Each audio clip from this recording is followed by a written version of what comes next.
Hello दोस्तों, welcome to जो पक्की भी शुभम। तो आज की इस वीडियो में हम 3-4 पॉइंट्स पर डिस्कस करेंगे। सबसे पहले मैं आपको समझाऊंगा कि टॉपर्स किस तरीके से एग्जाम में क्वेश्चंस को सोल्व करते हैं। तो आप टॉपर्स की अप्रोच देखना, मैं खुद से एक क्वेश्चन पेपर पूरा सोल्व कराऊंगा।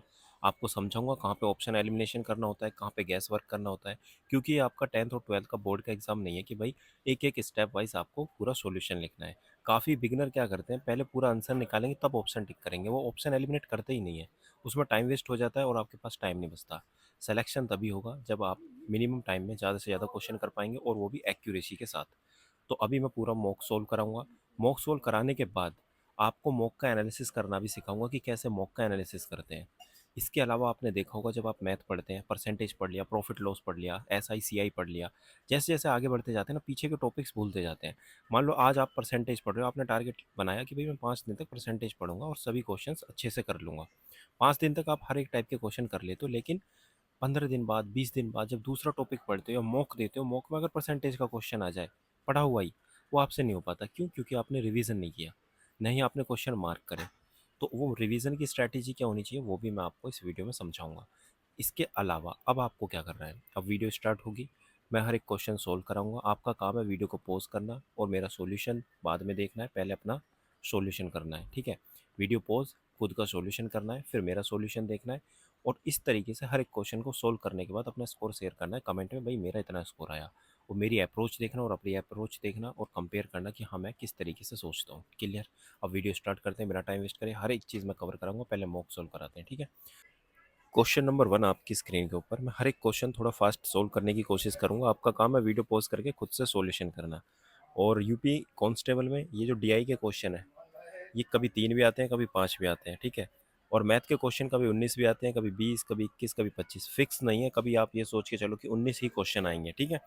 चलो, क्वेश्चन नंबर 1, दिए गए वर्षों में से कितने वर्षों में मोबाइल का उत्पादन दिए गए वर्षों के औसत उत्पादन से अधिक था।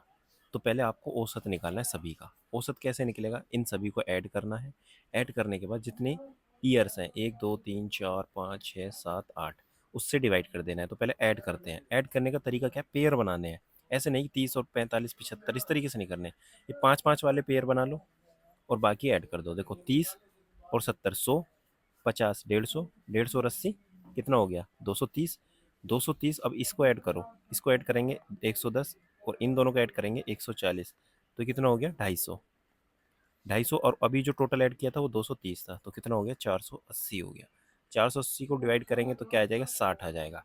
अब आपको ये बताना है, ये तो आ गया इसका एवरेज, तो इससे कितने ईयर्स में अधिक है उत्पादन। तो 60 से अधिक कब कब है, देखो 60 से अधिक यहाँ पे 65 है, 70 है, 85 है, सॉरी 80 है, 85, यानी 4 बार है।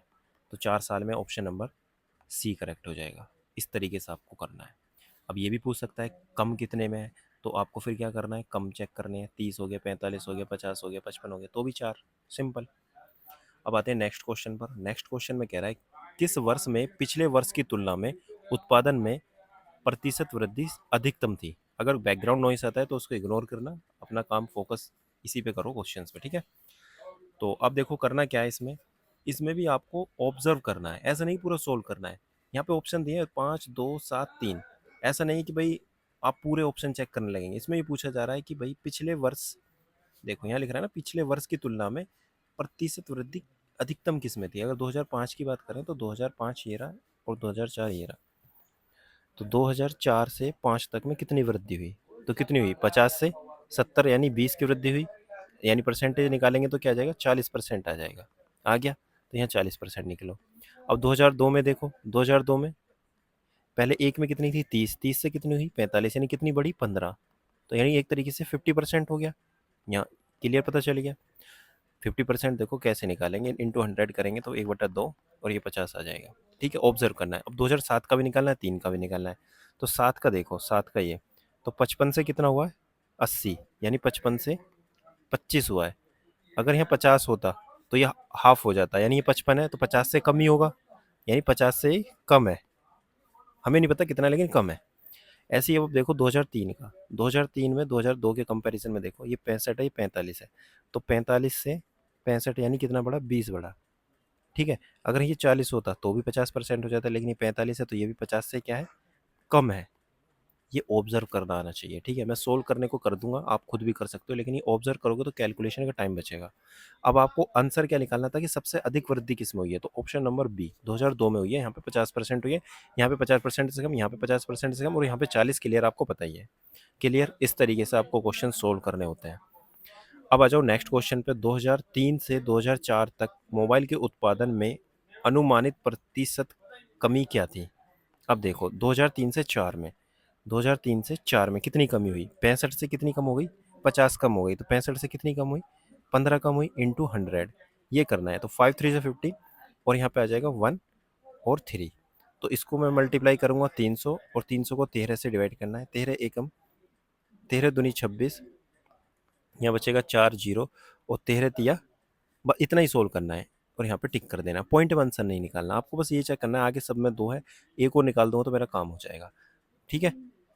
क्वेश्चन नंबर 4, 2005 और 2006 का औसत उत्पादन निम्नलिखित में से किन वर्षों के युग्म के औसत उत्पादन के बिल्कुल बराबर था। देखो, ये जो 2005 और 6 का जो औसत है ना, वो चेक करना है इनमें से किसके औसत के बराबर है। तो सिंपल सी बात है, इन दोनों का जो भी जोड़ है वो ही इन दोनों के जोड़ के बराबर आना चाहिए। औसत पूरा निकालने की जरूरत नहीं है, डायरेक्ट आप इन दोनों का जोड़ निकालो। 2005 और 6 का देखो पहले, 2005 और 6, इन दोनों को ऐड करेंगे कितना हो जाएगा, 125। तो ऐसे 2 साल देख लो जिनका सम क्या है, 125 आए। जब सम 125 आएगा तो एवरेज भी क्या आएगा, सेम ही आएगा, क्योंकि डिवाइड बाई 2 ही करना है, सिंपल, इतना दिमाग लगाना है। 2004 और 6 देखो, 4 और 6, इन दोनों को ऐड करेंगे तो क्या आएगा, 105, ये नहीं हो सकता। 6 और 7, इन दोनों को ऐड करेंगे तो कितना आ जाएगा, 135। 2 और 7 को ऐड करेंगे, 2 और 7 को 80, और ये आ गया 125, यानी option number C correct, simple. अब आते हैं नेक्स्ट क्वेश्चन पर। नेक्स्ट क्वेश्चन में कह रहा है 2001 की तुलना में 2018 में, सॉरी 8 में मोबाइल के उत्पादन में अनुमानित प्रतिशत वृद्धि क्या थी। तो 2001 और 2008, तो वृद्धि कितनी हुई, अब देखो 30 से 85 हुआ, यानी कि 55 बढ़ गया। अब आपको निकालना है, 5 वन जा 5, 5 वन जा 5, 5 6 जा 30, तो 110, और यहाँ पे 6, तो 6 वन जा 6, यहाँ आ जाएगा आपका 50, और 6 8 जा 48। बस का ये भी नहीं लिखना, जो मैं लिख रहा हूँ ना 48, ये भी नहीं लिखना, 18 आ गया ना। अब देखो 1916, ये बस यहाँ टिक कर देना, इतना काम करना है बस आपको। ये अप्रोच होनी चाहिए, आपकी नज़र ऑप्शन पे होनी चाहिए, ऐसा नहीं कि पूरा एग्जैक्ट आंसर निकाल लूँगा। अब यहाँ पे देखो 2 नंबर दिए हैं जिनकी रेशियो 13 और 9, एचसीएफ दे रखा है 13, और लार्जेस्ट नंबर पूछा है। तो देखो ये जो 13x होता है, ये 9x होता है, यहाँ पे जो x होता है वो एचसीएफ ही होता है, इनके जो मल्टीपल होता है। तो 13 की मल्टीपल, यानी 13 में मल्टीप्लाई कर दो 13 की, तो क्या आ जाएगा आपका, बड़ा नंबर आ जाएगा, क्योंकि यहाँ पे बड़ा नंबर 13 ही है। तो 13 की 13 में करेंगे तो 169 आ जाएगा। अगर इसका कॉन्सेप्ट आपको आता है तो कर लोगे, नहीं तो मुझे बेसिक से समझाना पड़ेगा, पर यहाँ पे मैं बेसिक से नहीं बता रहा है ना। रोहन और सोहन की जो सैलरी है वो रेशियो है 2:3। रोहन और सोहम, इनकी जो सैलरी है वो इंक्रीज हो जाती है, बढ़ जाती है 2000, और जो नई रेशियो हो जाती है 40 और 57। कितनी बढ़ी इनकी सैलरी, दोनों की सेम बढ़ी ना, 2000 बढ़ी दोनों की। अब खुद दिमाग लगाओ, रियल में कितनी बढ़ी है। अब देखो यहाँ से यहाँ 3 से कितनी हुई, 54 हुई है, और यहाँ से यहाँ 2 से कितनी हुई, 40, यानी 38। तो सेम थोड़ी बढ़ी है।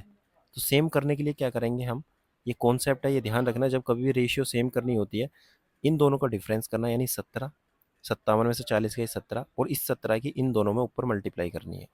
तो 3 में मल्टीप्लाई होगी 17 थी 51 हो जाएगा, और 2 में मल्टीप्लाई होगी 17 दूनी 34, और नीचे सेम रहेगा। क्लियर। अब देखो यहाँ पे 6 आ गया, और यहाँ पे भी देखो 6 आ गया, डिफरेंस सेम आ गया। और 6 की वैल्यू क्या है, 2000 दे रखी है। दोनों की इंक्रीज कितनी हुई है, 6 इंक्रीज हुई है हमारे हिसाब से, लेकिन इनके हिसाब से 2000, यानी 6 की वैल्यू 2000 हो गई। आपको निकालना क्या है वो देखो। इसमें पूछा है सोहम की वर्तमान वेतन क्या है। वर्तमान वेतन ये तो नहीं है, ये तो बढ़ने के बाद है। तो सोहम का वर्तमान वेतन 51 है, तो 51 की वैल्यू निकालनी है। 6 की वैल्यू क्या है, 2000, तो 1 की वैल्यू क्या हो जाएगी, 2000 अपॉन में 6, तो 51 की क्या होगी, इससे मल्टीप्लाई कर दो, ये आपका आंसर आ जाएगा। 3, यहाँ पर 2 3 जा 6, और 17 आ जाएगा। तो 17 में 3 जीरो, यानी कि ऑप्शन नंबर 2 करेक्ट हो जाएगा, ठीक है। इस तरीके से क्वेश्चन सोल्व करने हैं। Question number 8, in a school 20% of the student are under age of 10। ठीक है, जो भी चीज़ दी है उसको लिखते रहना है। 20% जो स्टूडेंट है ना किसी स्कूल में, वो 10 साल से कम है, ठीक है। The number of the student over the age of 10 is two third of the number of student under the age of 10 which is 48। तो देखो काफ़ी लोगों को इंग्लिश में समझ नहीं आएगा, मैं हिंदी में बता देता हूँ। 10 वर्ष से अधिक आयु के जो छात्र की संख्या है, ध्यान से समझना, 10 वर्ष से आयु की जो छात्र की संख्या है वो 10 वर्ष के आयु के छात्र की संख्या जो कि 48 है। जो 10 वर्ष के छात्र है ना वो कितने टोटल 48 है। यानी एक स्कूल है, एक स्कूल में 10 साल के जो बच्चे हैं वो टोटल कितने 48 है। और 10 साल से जो ज़्यादा हैं उनकी जो संख्या है वो इन 48 के 2/3 गुना है। 2/3 कर दूंगा तो क्या जाएगा, ये कट जाएगा तो कितना आएगा बताओ, 32 आ जाएगा। 32 आ गया। और बाकी जो 10%, 10 साल से जो कम के बच्चे हैं वो टोटल 20% है। अब दिमाग लगाना, ये बिल्कुल नॉर्मल क्वेश्चन है, ठीक है। अगर किसी अपने आस पड़ोस में किसी बड़े इंसान से पूछोगे ना तो वो भी बता देगा। आपको क्या करना है, 20% तो स्टूडेंट वो हो गए कि जिनकी एज 10%, 10 एज से कम है। तो 20 में से कितने बचे, अब 80 बचे। तो 80% जो है ये टोटल होंगे, इनको ऐड करेंगे तो आपको क्या आ गया, 80 आ गया। तो 80% की वैल्यू 80, यानी 1% की वैल्यू 1। तो 20% की वैल्यू क्या हो जाएगी, 20। तो 20 स्टूडेंट ऐसे हैं जिनकी एज 10 से कम है। 32 स्टूडेंट ऐसे हो गए जिनकी एज 10 से ज़्यादा है। 10 जिसकी एज है वो 48 है। तो टोटल कितने हो जाएंगे, 100 स्टूडेंट हो जाएगी। यही पूछा जा रहा है कि स्कूल में कितने छात्र हैं। इतनी बात आ गई समझ में। अगर नहीं आई तो वीडियो को स्लो करके देख लेना। नो एक, अच्छा क्वेश्चन नंबर 9 है। एक संख्या को 119 से विभाजित करने पर 19 शेषफल बचता है। इसी संख्या को अगर 17 से विभाजित किया जाए तो क्या शेषफल बचेगा। जब कभी भी क्वेश्चन ऐसा आए ना तो जो नंबर दे रखा है लास्ट वाला जो शेषफल बचता है इसी से डिवाइड कर देना है। यानी कि 19 को किससे डिवाइड करना है, 17 से डिवाइड करना है। तो 17 एकम 17, रिमाइंडर कितना बचा, 2। तो ऑप्शन नंबर ये करेक्ट हो जाएगा। ठीक है, एक्सप्लेन मैं नहीं कर रहा पूरा डिटेल में, नहीं तो मैं समझा देता। अब ये क्वेश्चन देखो, 17 डिवाइड बाई एक्स, और इन दोनों की मल्टीप्लाई करनी है, क्या आ जाएगा, 36 दूनी 72, लेकिन 0.72 आएगा और इंटू ये 2 आ जाएगा। ठीक है, इस पॉइंट से ये पॉइंट कट गया। अब इन दोनों की मल्टीप्लाई करेंगे तो 144 आ जाएगा। अब आपको क्यूब और स्क्वायर मैंने कहा था कि याद होनी चाहिए, और मैं करा भी रहा हूँ डेली टारगेट्स में। मैंने पहले ही दिन वो टारगेट दिया था कि भाई 1 से लेकर 50 तक अपनी दीवार पे चिपका लेना स्क्वायर और क्यूब, 1 से लेकर 30 तक। ये क्या है, 1728, ये है 12 का क्यूब, और ये क्या है, 12 का स्क्वायर। तो इससे ये कट जाएगा, बचा क्या, 12। तो एक्स की वैल्यू क्या आ जाएगी, 12।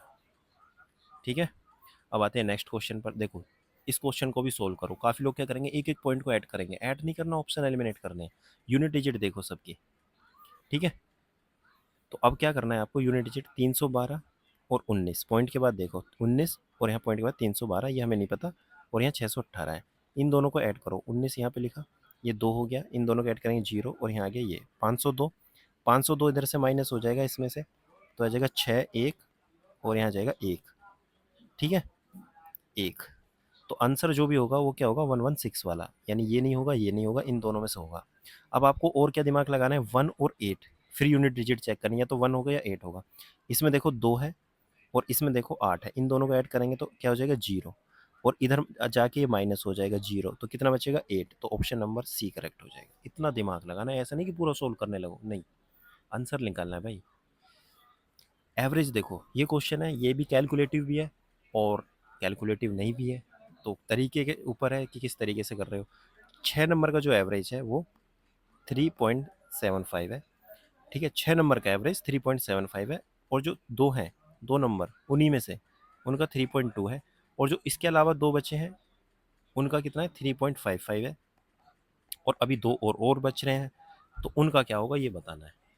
ठीक है, तो अब सिंपल सी बात है, एवरेज का मतलब है इन दोनों की अगर मल्टीप्लाई करो तो टोटल सम आ जाएगा, यानी 6 × 3.75 कर दूँ तो पूरा सम आ जाएगा। और सम किसके बराबर आएगा, इन दोनों की मल्टीप्लाई प्लस इन दोनों की मल्टीप्लाई प्लस इन दोनों की मल्टीप्लाई, यानी इन दोनों की मल्टीप्लाई कर दूंगा ना मैं, मतलब ऐड कर दूंगा मल्टीप्लाई करके, तो इन दोनों की मल्टीप्लाई करके ऐड करने का मतलब है इन दोनों को मैं कॉमन ले लेता हूँ 2, और इन दोनों को ऐड कर देता हूँ, तो ऐड करूँगा तो 6.75 इस तरीके से आ जाएगा, और प्लस क्या लिखूंगा, 2x। अब काफ़ी लोगों को ये चीज़ समझ नहीं आई होगी तो इसको मैं एक्सप्लेन कर देता हूँ। मैंने ये किया है, 2 × 3.2 प्लस 2 × 3.55 प्लस 2x, यानी ये जितना भी है वो किसके बराबर रहेगा, इसके बराबर रहेगा।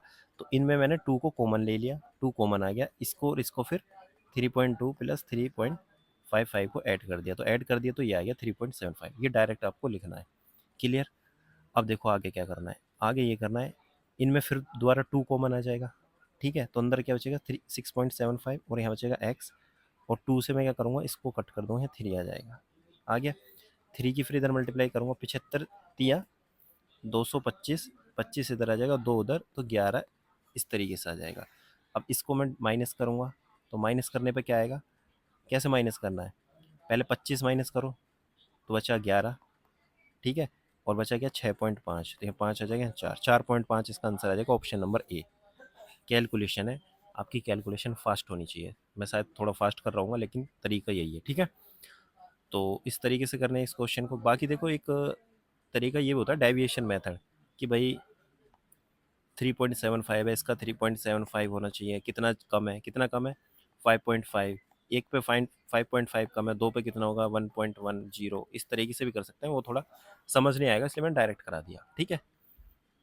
अब आते हैं नेक्स्ट क्वेश्चन पर। एक आर्टिकल है, एक वस्तु एक निश्चित मूल्य पर बेची जाती है, ठीक है, हमें नहीं पता कितने पे बेची जाती है। उस मूल्य के अगर 2/3 पर बेचने पर उस व्यक्ति को 10% की हानि होती है, तो मूल मूल्य पर लाभ प्रतिशत ज्ञात कीजिए। यानी कोई वस्तु है, वो 2/3 पे बेची जाती है, 2/3 का मतलब है 3 की जगह वो 2 पे बेची जाती है, ठीक है। ये एस लिख लो और ये एस डैश यानी सेलिंग प्राइस, रियल ये है और ये कम करके है, यानी 3 की वस्तु 2 में बेची तो उसे 10% की हानि होगी। 10% की हानि मतलब 10 की चीज़ 9 में बेची, यानी 10 यहाँ पे क्या है सी पी, ठीक है। हमारे हिसाब से तो 9 पे है, लेकिन यहाँ पे 2 लिख रहा है, तो दोनों को बराबर करने के लिए 9 और इधर 2 की मल्टीप्लाई करेंगे। अब 9 की मल्टीप्लाई यहाँ भी होगी, 2 की मल्टीप्लाई इधर भी, बराबर होती है हर जगह, ये पता होना चाहिए। तो ये कितना हो गया 18, ये 18 आ गया, ये कितना आ गया, ये 20 आ गया, और ये कितना आ गया 9 3 27 आ गया। अगर 20 की चीज़ 18 में बेचते हैं तो कितने का लॉस होता है, 10% का, जो कि इन्होंने बताया हुआ है। अब ये कह रहा है 20 की चीज़ अगर रियल रेट में बेचे, जो इसका पहला रेट है, यानी पहला रेट तो 27 ही है, तो कितने की इसको मतलब फ़ायदा होगा। तो 27 में बेच रहा है, यानी 20 की चीज़ 27 में यानी 7 का फ़ायदा हो रहा है। तो इसको मल्टीप्लाई करेंगे 7 5 से 35, option number A correct. Question number 14, एक मूलधन चक्रवृद्धि ब्याज पर 3 वर्ष के बाद 4460 और 6 वर्ष के बाद 6690 हो जाता है, अनुमानित मूलधन ज्ञात कीजिए। देखो ये क्वेश्चन कैलकुलेटिव भी है और काफ़ी लोगों को शायद समझ में ना आए, क्योंकि सीआई काफ़ी लोगों का वीक होता है। मैं बहुत ही सिंपल मेथड बताता हूँ। ये 3 साल में 4460 हो जाता है और 6 साल में 6690 हो जाता है, तो 3 साल पहले भी कुछ ना कुछ होगा, तो वो जो होगा वही आपका प्रिंसिपल है, ये बताना है। तो मान के चलो वो एक्स है, ठीक है। तो इसकी आपको रेशियो निकालनी है, एक्स अपॉन में 440 और 440 अपॉन में ये, दोनों की रेशियो बराबर होगी, क्योंकि रेशियो सेम होती है, उसी से हिसाब से चक्रवर्ती ब्याज बढ़ता है। तो आपको क्या करना है, एक्स अपॉन में 4460 इज इक्वल टू 4460 अपॉन में 6690, यानी ये अपॉन में ये और ये अपॉन में ये बराबर कर देना है, सिंपल। कभी भी एग्जाम में क्वेश्चन है ऐसे ही करना है। इसको कट करेंगे, कट करने के बाद अब देखो क्या होगा, इसको हम 3 से डिवाइड करते हैं, 3 टू जा 6, 3 टू जा 6, 2 टू 3, तो हमने 3 से डिवाइड किया तो 3 मल्टीपल में, यानी 3 का मल्टीपल है, तो 2 3 बार में कट जाएगा, ठीक है, 4 4 6 आ जाएगा, तो ये 2/3 आ गया। इसकी इसमें मल्टीप्लाई करेंगे, 0 6 दूनी 12, 9 और 8 ये आ गया।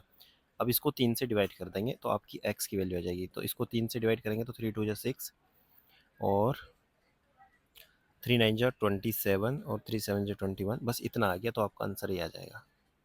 क्लियर। आपको पूरा सोल्व नहीं करना, क्योंकि आपको दिख रहा है ऑप्शन कि 2 से स्टार्ट होगा, जैसे मान लो 3 2 जा 6 करा, ठीक है, फिर 2 9 बचा, तो 2 9 यानी 3 9 जा 27, तो 9 आपका आ गया आंसर, तो 2 और 9 इसी में है, इनमें तो नहीं है, कट हो गया। अब आपको एक स्टेप और चेक करनी है, तो आपने एक स्टेप चेक करी तो 7 आ गया, क्योंकि यहाँ पे 2 2 है, तो 7 आती है, आपने ऑप्शन नंबर बी करेक्ट, ठीक है। ज़्यादा दिमाग नहीं लगाना कि भाई पूरा ही निकाल लूंगा मैं, या ऑप्शन देख कर डर जाऊंगा, नहीं डरना। अब देखो आगे क्या करना है, 3 पार्टनर है पी क्यू आर, एक बिजनेस स्टार्ट करते हैं, जैसे जैसे बोल रहा है वैसे वैसे करते जाओ। पी है, क्यू है और आर है, 3 है। पी की पूंजी 2 गुना क्यू की पूंजी के 3 गुना के बराबर है, यानी पी का जो 2 गुना है वो क्यू के 3 गुने के बराबर है, ठीक है। क्यू की पूंजी आर की पूंजी के 4 गुना के बराबर है, यानी क्यू जो है वो आर के 4 गुने के बराबर है। पी और क्यू की रेशियो क्या हो जाएगी, पी और क्यू की रेशियो यहाँ पे लिख देते हैं, पी और क्यू की रेशियो हो जाएगी 3:2। क्यू और आर की रेशियो कितनी हो जाएगी, 4:1। अब इनकी निकालो, 4 3 12, 4 2 8 और 2 1 2। इसको कट करेंगे तो क्या आ जाएगा? कट ना भी करो, डायरेक्ट आप क्या कर सकते हो, इन सभी को ऐड करेंगे तो हम क्या आ जाएगा, कट ही कर देते हैं। चलो 6 4 1 ये आ गया, 6 4 1 मतलब 11 आ गया। तीनों को ऐड करेंगे 11, और इन तीनों को कितना मिल रहा है लाभ?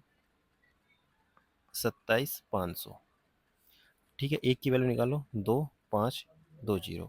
इसमें पूछा जा रहा है कि आर का हिस्सा कितना है, तो आर का हिस्सा कितना है? आर ये है, ठीक है, आर ये है, और इसका हिस्सा क्या है? एक। तो एक की वैल्यू हमने क्या निकाली? 2500। ऑप्शन नंबर डी करेक्ट हो जाएगा। ये जो मैंने 11 लिया है ना, 11 पूरा तीनों का क्या है? लाभ है। कितना लाभ हुआ, और लाभ कितना दे रखा है? ये दे रखा है। चलो आगे क्वेश्चन नंबर 16। एक लड़का है 9 किलोमीटर प्रति घंटे की गति से 25 मीटर भुजा वाले एक वर्गाकार मैदान के चारों ओर दौड़ने में कितना समय लेगा? ठीक है, मान लो एक ये क्या है? स्क्वायर फील्ड है, ठीक है, इसकी साइड क्या है? 25 मीटर। अब 9 किलोमीटर आर की स्पीड से ये दौड़ता है इसकी चारों तरफ, तो एक चक्कर लगाने में कितना वो समय लेगा? तो पहली बात तो ये देखो, ये 25, ये 25, ये 25, ये 25, यानी टोटल कितना हो गया? 100 मीटर। और टोटल डिस्टेंस अपॉन में टोटल स्पीड, वही आपका टाइम आता है। लेकिन यहाँ पे किलोमीटर आर में दे रखा है और डिस्टेंस मीटर में, तो किलोमीटर आर को चेंज करने के लिए 5/18 करते हैं, आपको पता होगा। ये 2 हो गया, 5 दूनी 20 हो गया, और ये 2 से मल्टीप्लाई हो जाएगा 40। इसका आंसर आ जाएगा। क्लियर? अब आते हैं क्वेश्चन नंबर 70 पे। 17 क्वेश्चन नंबर कह रहा है 4 लड़के और 6 लड़की, जब एंड आ जाए ना तो प्लस करते हैं, और आ जाए तो इक्वल करते हैं, ये बात याद रखना, ठीक है। यानी और आ जाए तो ऐड करेंगे हिंदी में, और या आ जाए तो इक्वल करेंगे। जैसे 4 लड़के प्लस 6 लड़की किसी काम को 10 दिन में करती हैं, 10 लिख दिया। उसी काम को, यानी वही सेम काम है, इक्वल करेंगे। 6 लड़के 4 लड़की, 6 लड़के या 4 लड़की कितने दिन में करते हैं? 8 दिन में करते हैं। तो ये पूछना चाह रहा है 4 लड़के और 2 लड़की, यानी 4 लड़के और 2 लड़की उस काम को कितने दिन में करेंगे। यानी पहले टोटल वर्क निकालो, यानी इस पूरे की वैल्यू निकालो या इसकी निकालो, और इससे डिवाइड कर दो। पहले एफिशिएंसी निकालनी है आपको, ठीक है, कार्य क्षमता। 5 यहाँ आ जाएगा, 2 5 जा 10 और 2 4 जा ये। अब देखो बहुत ध्यान से समझना अप्रोच। 5 4 जा 20, और यहाँ पे 6 4 जा 24। तो ये 20 और ये 24 इधर माइनस आ जाएगा, तो क्या बचेगा? 4 बी। इतनी बात आ गई समझ में? 5 6 जा 30 यानी 30, और 4 4 जा 16, तो 30 में से 16 गई, कितने बचे? 14 जी। ये आ जाएगा 7 और ये आ जाएगा 2। तो जी की वैल्यू क्या आ गई? 2, और बी की वैल्यू क्या आ गई? 7। क्लियर? अब हम वैल्यू पुट करेंगे कहाँ पे? यहाँ पे। तो 4 into 2 plus 2 into, sorry, 4 into 7 into 2 into 2, यानी ये जो जी की वैल्यू 2 है ना, वो मैंने यहाँ पुट कर दी जी, और यहाँ 7 कर दी। 4 7 जा 28, और 2 2 जा 4, 28 और 4 कितना हो गया? 32। तो 32 से हमें डिवाइड करना है जो भी टोटल कार्य है। अब टोटल कार्य कैसे निकालेंगे? या तो इसमें वैल्यू पुट कर दो, अभी मैं कलर चेंज कर देता हूँ, या तो इसमें वैल्यू पुट कर दो या इसमें वैल्यू पुट कर दो। किस किस की? बी और जी की। तो बी की वैल्यू कितनी आई है? देखो 7 आई है, अलग लिख देता हूँ। जी की वैल्यू 2 आई है, तो यहाँ पे बी की वैल्यू हम 7 लिखेंगे तो 4 7 जो 28 हो जाएगा, और जी की वैल्यू 2 आई है तो 6 दूनी 12 हो जाएगा, और इंटू 10 है ही। इन दोनों को ऐड करेंगे 40 इंटू 10, और नीचे क्या जाएगा? 32, क्योंकि 32 ही एक दिन में काम हो रहा है। ठीक है, किन के द्वारा? इनके द्वारा। तो 8 5 जा 40 और 8 4 जा 32। अब इसको क्या करेंगे हम? 2 2 जा 4 और 2 5 जा 10, तो 5 5 जा 25, और नीचे आ गया 2। ऑप्शन नंबर बी करेक्ट हो जाएगा। क्लियर? अब देखो एपी का क्वेश्चन भी आता है, कई बार आपके सिलेबस में दिया ही नहीं होता कि भाई एपी भी आपको पढ़ना है, अरिथमेटिक प्रोग्रेशन। इसका सिंपल सा एक फॉर्मूला है, ये याद रखना। ए एन यानी nth टर्म निकालना होता है, तो A plus N minus one into D करते हैं। तो ए एन क्या है यहाँ पे? यहाँ पे पूछा जा रहा है 21, तो एन की वैल्यू हो जाएगी 21, यानी आपको ए 21 यानी 21वां टर्म बताना है। ए यहाँ पे क्या है? फर्स्ट टर्म, यानी ये। और डी आपका क्या है? डी हमेशा याद रखना सेकंड में से फर्स्ट घटाना होता है, तो 20 में से 26 घटाएंगे तो क्या आएगा? -6। कई बार क्या करेंगे आप? 26 में से 20 घटाएंगे 6 लिख देंगे, आंसर गलत आ जाएगा। आंसर क्या आ जाएगा फिर? 146 आ जाएगा। ठीक है, अभी देखो मैं आपको दिखाता हूँ। जैसे मान लो ए है, यहाँ पे ए 26 दिया है, और प्लस n-1 यानी 21 माइनस 1 यानी 20 इंटू -6, या 120 आ गया, और 26 आ गया। इन दोनों को ऐड करता, अगर प्लस लिखता तो 146 आ जाता। लेकिन अभी आंसर क्या आएगा? अब खुद सोचो, 94 आ जाएगा माइनस का। Option number D. क्लियर? तो ये चीज़ काफ़ी प्रैक्टिस के बाद देखो, मेरा तो सीजीएल में भी 50 में से 50 स्कोर था। ठीक है, मैं मैथ पढ़ाता भी हूँ, तो मेरी काफ़ी प्रैक्टिस है। लेकिन आपको ये चीज़ करनी है अपने एग्ज़ाम के अकॉर्डिंग। ऐसा नहीं कि बहुत ज़्यादा स्पीड कर लो, लेकिन इतना करना है कि एग्ज़ाम में क्वेश्चन कैसे सोल्व करना है ये पता होना चाहिए, और कहाँ तक आपको करना है। पूरा सॉल्यूशन नहीं करना, डायरेक्ट ऑप्शन एलिमिनेट करनी है। जितनी ज़्यादा प्रैक्टिस करोगे ना सेक्शनल मॉक या क्वेश्चंस की, उतना आपका माइंड ओपन होता रहेगा कि हाँ इस तरीके से करना है। रट्टाबाजी, नोट्स बनाना या सिर्फ वीडियो देख देख के अपने नोट्स बना बना के मैथ को करना, पेन पेपर का यूज़ नहीं करना, मैथ नहीं आएगी। आपको लगेगा आप बहुत मेहनत कर रहे हो। ठीक है, अब ये वाला क्वेश्चन देखो, इसमें काफ़ी लोगों को हेक्टेयर देखते हैं ऐसे लगे पता नहीं क्या पूछ लिया, मुझे भी लगेगा लेकिन करेंगे। एरिया ऑफ सर्कुलर फील्ड, एक सर्कुलर फील्ड है, उसका एरिया दे रखा है पाई आर स्क्वायर होता है एरिया, वो दे रखा है 31386 हेक्टेयर। एक हेक्टेयर का मतलब है 10,000 मीटर स्क्वायर, तो इसका मतलब है 10,000 की मल्टीप्लाई कर दो तो टोटल कितना आ जाएगा 138620 मीटर स्क्वायर।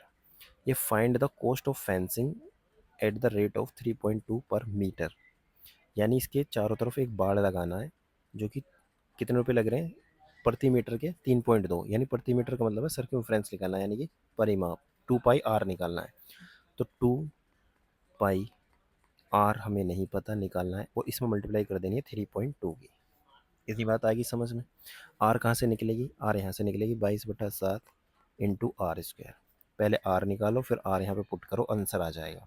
लेकिन एग्ज़ाम में मैं कैसे करता, मैं यहाँ पे देखता कि जो भी आंसर आएगा वो यही आएगा, और इसमें क्या है 22 है, 22 का मतलब है 11 इंटू 2, यानी जो भी आंसर होगा उसमें 11 का मल्टीपल जरूर होगा। तो मैं ऑप्शन चेक करूँगा, 5 में से 8 गए -3 और 8, तो 5 बचा, ये 11 का मल्टीपल नहीं है। 4 में से 2 गए 2, और 2 में से 4 गए 2, यानी 0, ये 11 का मल्टीपल है, ये आंसर हो सकता है। ये 5 और ये 1 ये नहीं होगा, ये 4 -5 -1 ये भी नहीं, इसका आंसर होगा ऑप्शन नंबर बी। इतना ही करके मैं सोल्व कर लूँगा। मैं ना ही ये सोल्व करूँगा ना ही ये, पर लेकिन मैं आपको बता देता हूँ करना कैसे है। 11 दूनी 22, 11 एकम 11, और 11 दूनी 22 और 11 छिक्का, ठीक है इतना आ गया। फिर इसको कट करूँगा 6300, तो आर स्क्वायर की वैल्यू क्या आ जाएगी 63 इंटू 100 लिखो और इंटू 7 लिखो। ये 63 है, ये 63 को लिखूँगा 9 इंटू 7, तो 7 एक कॉमन आ जाएगा, 100 में से 10 कॉमन आ जाएगा, 9 में से 3 आ जाएगा, 7 3 21 0, 210 आपकी क्या आ जाएगी रेडियस आ जाएगी। अब यहाँ पे लिखेंगे 210, ये पॉइंट हटा के 0 आ जाएगा, ये कट गया। 2 2 जा 4, 4 1 जा 4, ठीक है, और 4 2 जा 8, एक सेकेंड 24, थोड़ा गलत हो गया, एक सेकंड देना मुझे, ये मैंने ये नहीं कट किया। 7 3 जा 21, ठीक है, 2 2 जा 4, 4 3 जा 12, और 2 2 जा 4, यानी यूनिट डिजिट 4 आ रही है और 4 सिर्फ इसी में है, तो भी आप ऑप्शन टिक कर सकते हो ऐसे। क्लियर। अब मुझे कमेंट सेक्शन में ये बताओ कि भाई कितना आंसर आया, मतलब कितना स्कोर किया आपने, और मेरी अप्रोच कैसी लगी आपको। थोड़ा फास्ट मैंने किया है, ठीक है, काफ़ी लोगों को समझ में भी नहीं आया होगा, लेकिन कोशिश करना कि इसी तरीके से आपको क्वेश्चन सोल्व करने, और ऐसे ही करते हैं। ठीक है, धीरे धीरे आपकी ये अप्रोच बन जाएगी, ऐसा नहीं है कि एक दिन में बनेगी, टाइम लगेगा लेकिन हो जाएगी। ठीक। अब मैं आपको समझाता हूँ एनालिसिस कैसे करना है। ये आपने मॉक सोल्व कर दिया पूरा 19 क्वेश्चन का।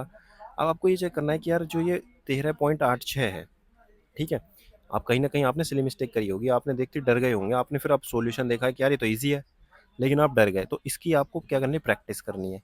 ठीक है। अब आप ये नहीं समझ पाए होंगे कि भाई 3.2 है तो इसमें परिमाप ही निकालना है, क्या निकालना है, तो ये चीज़ आपको कॉन्सेप्ट क्लियर करना है। तो आपको ये समझ में आएगा भाई मेरा 2D वीक है।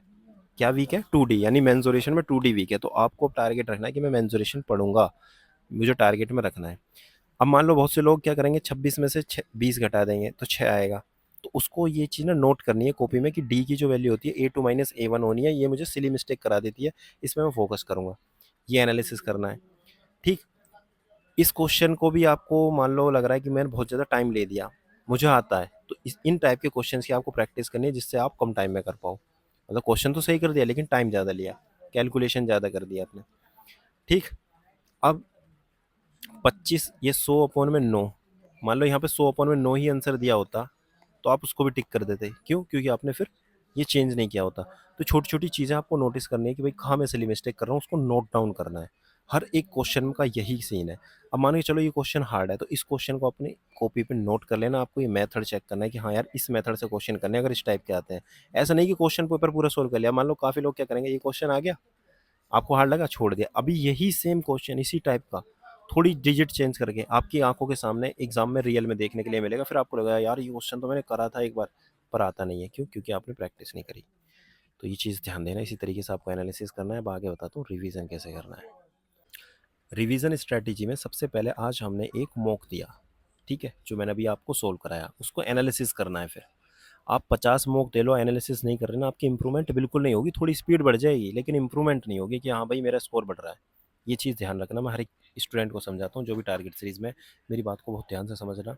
जितने मॉक दे रहे हो ना, जो भी फुल मॉक दिए, मान लो आज आपका 200 स्कोर आया 300 में से, आप ये सोच रहे हो कि 2 हफ्ते बाद मेरा 210 या 220 आ जाए, वो तब तक नहीं आएगा जब तक इसका बहुत डीप एनालिसिस नहीं कर लेते। चाहे मॉक दे लो आप 50, स्कोर इंप्रूव नहीं होगा, हाँ स्पीड बढ़ जाएगी। एनालिसिस कैसे करना है, आपको चेक करना है क्वेश्चन कितने रॉन्ग हुए और क्यों हुए। क्या सिली मिस्टेक से रॉन्ग हुए? मान लो कई बार क्या होता है, आपको क्वेश्चन तो आता है लेकिन कैलकुलेशन मिस्टेक कर दिया, ऑप्शन टिक कर दिया, ये सिली मिस्टेक है, इसका मतलब ये फ्री में नंबर कटे हैं। एक तो होता है चीज़ आती ही नहीं है, एक आती हुई गलत हुआ, इसका मतलब फालतू के नंबर कटे।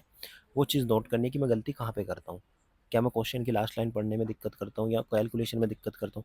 जो चीज़ में दिक्कत करते हैं ना उसकी फिर प्रैक्टिस करनी है, फोकस करना है। तुम नहीं करोगे, जो दूसरा करेगा उसके नंबर बढ़ेंगे, सिंपल बात है। फिर आएगा एक क्वेश्चन जो अनअटेम्प्टेड होगा, यानी जो आपसे हुआ ही नहीं, या तो आपसे वो हुआ नहीं, दो रीज़न है, टाइम नहीं बचा क्वेश्चन करते करते, या आपको क्वेश्चन आता ही नहीं है, आपके कॉन्सेप्ट ही वीक है, तो उसको भी नोट करना है कौन सा टॉपिक है। ये सभी वीक टॉपिक में आएंगे। एक क्वेश्चन ऐसा होगा जिसमें टाइम टेकन, यानी सबसे ज़्यादा टाइम लगेगा, यानी कि मान के चलो कोई क्वेश्चन है जैसे अभी मैंने दिखाया था गर्ल और बॉय वाला, उसमें आपने 3 मिनट लगा दी, आपको पता है यार 3 मिनट अगर एग्जाम में नहीं बचती, 2 मिनट बचती, क्वेश्चन तो ये 2 मिनट में भी हो जाता, लेकिन मैं 3 मिनट ले रहा हूँ। अगर मेरे पास एग्जाम में 2 मिनट बचती तो मैं तो इस क्वेश्चन को नहीं कर पाता। तो इसका मतलब मुझे इसकी प्रैक्टिस करनी है। इस टाइप के क्वेश्चन अगर एग्जाम में आएंगे, और आएंगे 100%, ऐसा तो है नहीं आएंगे नहीं, एग्जाम का ही क्वेश्चन है, कोई बाहर का तो है नहीं। तो इस टाइप के अगर क्वेश्चन आते हैं तो मैं क्या करूँगा, उसको जल्दी करने की कोशिश करूँगा। तो इस टाइप के क्वेश्चन की मुझे प्रैक्टिस करनी है। चौथा, ऑप्शन एलिमिनेशन। कई बार क्या होता है कि क्वेश्चन के लिए टाइम नहीं बचता, जैसे मैंने अभी देखा 11 वाला, 11 का डिविजिबिलिटी रूल चेक करके टिक कर दिया, मैंने सोल्व ही नहीं किया। तो ऑप्शन एलिमिनेशन कहाँ कहाँ यूज़ कर सकते हो, ये भी चेक करना है कि अगर टाइम नहीं बच रहा तो ऑप्शन एलिमिनेट करके आगे बढ़ जाओ, कोई बात नहीं, सोल्व नहीं करना पूरा। हर एक चीज़ ये आपको एनालाइज करनी है, तब आपका मैथ का स्कोर एकदम फुल आएगा। वीक टॉपिक्स पहचान लिया आपने, अभी जो मैंने बताया एनालिसिस करके, क्लियर होगी, हो गया। अब आपको क्या करना है, इनकी प्रैक्टिस करनी है डेली। अब प्रैक्टिस कैसे करनी है वो बाद में बताऊंगा, पहले ये देखो प्रैक्टिस क्वेश्चन कहाँ से करने हैं। अब जैसे प्रॉफिट लॉस में आपके डिसऑनेस्ट शॉपकीपर वाले गलत हो रहे हैं, ये भी चेक करना है कि किस टाइप के गलत हो रहे हैं। ऐसे नहीं पूरा प्रॉफिट लॉस ही पढ़ना स्टार्ट कर दिया, नहीं। प्रॉफिट लॉस में जो बेईमान दुकानदार है ना, उसके आपके क्वेश्चन गलत हो रहे हैं, तो आज आपको टारगेट रखना है कि भाई इसके 15-20 क्वेश्चन करूंगा मैं। अब 15-20 क्वेश्चन यूपी कांस्टेबल के एग्जाम में तो नहीं है, 5 से 6, बाकी कहाँ से करोगे? तो जितने भी एग्जाम है ना, जीडी, डीपी कांस्टेबल, एमटीएस या यूपी कांस्टेबल, इनमें से कहीं किसी के भी क्वेश्चन कर सकते हो आप, जिस टीचर से भी पढ़ रहे हो, चाहे आदित्य रंजन सर, राहुल तेवतिया, दीपक भाटी, किसी भी टीचर से पढ़ रहे हो, कोई ऐसा टीचर नहीं है जो सिर्फ आपको यूपी कांस्टेबल के क्वेश्चन कराता हो। सभी टाइप के क्वेश्चन कराए जाते हैं, और इसी टाइप के क्वेश्चन हर एग्जाम में पूछे जाते हैं। तो ये मत सोचो मैं यूपी कांस्टेबल की बुक लाऊंगा उसी के करूँगा, हाँ प्रीवियस ईयर जरूर कराने यूपी कांस्टेबल के, लेकिन इनके भी क्वेश्चन आप प्रैक्टिस कर सकते हो, ज़्यादा प्रैक्टिस करने के लिए, कॉन्सेप्ट को क्लियर करने के लिए, ठीक है। तो मान लो डिसऑनेस्ट शॉपकीपर के क्वेश्चन जो आपने इन सभी टॉपिक से कर लिए। अब मान लो इन सभी के एग्जाम के टॉपिक्स में डिसऑनेस्ट के 100 क्वेश्चन है, आपको तो करने 20, तो आप इन दोनों के कर लो, काम खत्म। 100 नहीं करने, 20 कर लो। कॉन्सेप्ट क्लियर करना है बस, ये नहीं कि 100 क्वेश्चन करूंगा तभी सिलेक्शन होगा। टारगेट है कि भाई कॉन्सेप्ट क्लियर हो गया, काम खत्म। इस टाइप का क्वेश्चन आएगा तो मैं कर दूंगा, ठीक है। अब देखो रिवीजन कैसे करना है। अब आपने टॉपिक नोट करे, रेशियो भी आपका वीक है, यानी गलत हो गया उसका क्वेश्चन, टाइम एंड वर्क का गलत हो गया, परसेंटेज का भी गलत हो गया, या यहाँ पे प्रॉफिट लॉस का गलत हो गया। तो एक साथ 3 टॉपिक लेने हैं आज के दिन, 15 इसके क्वेश्चन, 15 इसके क्वेश्चन, 15 इसके। अब करने कैसे, मान के चलो ये प्रॉफिट एंड लॉस लिखा है, ठीक है, परसेंटेज नहीं, प्रॉफिट लॉस, और उसमें बेईमान दुकानदार के आपको 15 क्वेश्चन करने हैं। टाइम एंड वर्क में एवरेज वाले 15 15 क्वेश्चन करने हैं, और रेशियो वाले में मान लो बेसिक जो क्वेश्चन होते हैं सिक्के वाले, वो आपको 15 क्वेश्चन करने हैं। भाई इस टाइप के मेरे गलत होते हैं। तो एक दिन में एक तो आपके तीनों टॉपिक कंप्लीट हो गए, ठीक है, तीनों के टच में रहे आप। दूसरा, आपने वही टॉपिक के क्वेश्चन करे जो आपका वीक है, ऐसा नहीं पूरा रेशियो प्रोपोर्शन पढ़ दिया शुरू से, नहीं। आपने वही टॉपिक पढ़ा जहाँ आपके क्वेश्चन गलत हो रहे हैं। क्वेश्चन करने का तरीका क्या होना होना चाहिए? T20 approach. यूट्यूब पे सर्च कर लेना T20 अप्रोच बाय जो पक्की भी शुभम, आपको आइडिया मिल जाएगा किस तरीके से क्वेश्चन डेली करे जाते हैं। बहुत बेस्ट अप्रोच है, मैंने खुद की बनाई है, चेक कर लेना ये। और ये आपको कहीं ना कहीं स्पीड बनाने में भी काम करेगा, एग्जाम में भी काम आएगी। अब इसके अलावा क्या करना है? मान के चलो नंबर सिस्टम में 300 क्वेश्चन है, आप प्रैक्टिस कर रहे हैं नंबर सिस्टम की भी। नंबर सिस्टम में 300 क्वेश्चन है, जब रिवीजन करोगे क्या फिर दोबारा 300 क्वेश्चन प्रैक्टिस करोगे? 300 क्वेश्चन प्रैक्टिस करने वालों एक दिन में 50, 6 दिन में 300, 6 दिन लगे नंबर सिस्टम करने में, तो फिर दोबारा 6 दिन दोगे? नहीं। आपको इनमें क्वेश्चन मार्क करने हैं भाई, कौन कौन से क्वेश्चन ऐसे हैं जिनका मैं रिवीजन करूंगा, जो मुझे दिक्कत कर रहे हैं। तो मान के चलो 300 में से 50 क्वेश्चन आपने मार्क करे, तो मार्क क्वेश्चन फिर रिवाइज करने हैं। जब कभी भी रिवीजन करोगे फिर इन जो मार्क क्वेश्चन है ना, इनका ही करोगे। अब टेक्स्ट बुक का आपने मॉक लगाया, टेक्स्ट बुक में भी बहुत अच्छे अच्छे क्वेश्चन आपने देखे होंगे। अभी जैसे सीआई का एक अच्छा क्वेश्चन था कैलकुलेटिव, वो आपको वहीं टेक्स्ट बुक में सेव कर लेना, कॉपी में नोट नहीं करना। सेव कैसे करना है सब कुछ मैं बता चुका, मेरी काफ़ी वीडियो देख लेना, टेक्स्ट बुक सर्च कर लेना यूट्यूब पर, सबसे टॉप पे मिल जाएगी video. How to use text book लिख लेना, सबसे ऊपर मेरी वीडियो मिलेगी। तो ये काम करना है। और डेली 20 मिनट कैलकुलेशन की प्रैक्टिस करनी है, बहुत ज़रूरी है, ठीक है। एक तरीके से गेम खेलो, कैलकुलेशन प्रैक्टिस करो, कोई ऐप डाउनलोड कर लो, ठीक है। 1 से लेकर 30 तक क्यूब, 1 से लेकर 50 तक स्क्वायर, और 1 से लेकर 30 तक टेबल और मल्टीप्लाई वगैरह करते रहा करो, जिससे आप गलती कम करो और स्पीड बढ़ जाए। क्लियर? अब इसके अलावा एक चीज़ और, मान के चलो आपका क्वेश्चन गलत हुआ सीआई का। अब मैंने तो कह दिया कि भाई सीआई के क्वेश्चन आपको 15 करने हैं भाई, इस टाइप के, जैसे अभी मैंने आज दिखाया। पर आपने देखा है मुझे तो सीआई आता ही नहीं है, मुझे तो पढ़ना है। तो जो कॉन्सेप्ट आपका वीक है, आपको लग रहा है ये तो मैंने पढ़ा ही नहीं कभी, तो उसकी आपको फिर वीडियो देखनी है डायरेक्ट, और कॉन्सेप्ट सीखने हैं, और पेन और पेपर का यूज़ करना और अपने दिमाग का यूज़ करना है। ऐसा नहीं कि बस वीडियो देखते जा रहे हो, नोट्स बनाते जा रहे हो, कुछ नहीं आएगा समझ में। हर एक कॉन्सेप्ट सीखना है, वीडियो पॉज करके समझना है, फिर अगला क्वेश्चन खुद से करना है, और अपने शॉर्ट नोट्स बनाने हैं, और फिर उसी का बार बार रिवीजन करना है। ज़्यादा इधर उधर नहीं भागना कि 10 टीचर से पढ़ूंगा तो ही मेरा सिलेक्शन होगा। जो कॉन्सेप्ट वीक है उसकी वीडियो देखो और उसको क्लियर करो, सिंपल बात ये है। तो इतनी बात आ गई समझ में सभी को। वीडियो कैसी लगी मुझे बताना, ठीक है। अच्छी लगी तो शेयर कर देना दोस्तों के साथ, लाइक कर देना, इससे मुझे भी मोटिवेशन मिलेगा कि हाँ जो मैं बता रहा हूँ, जो भी चीज़ें समझा रहा हूँ आपको समझ में आ रही है, ठीक है।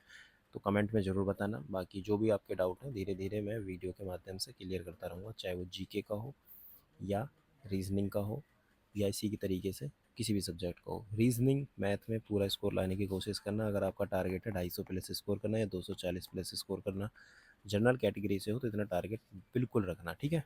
चलो, थैंक यू।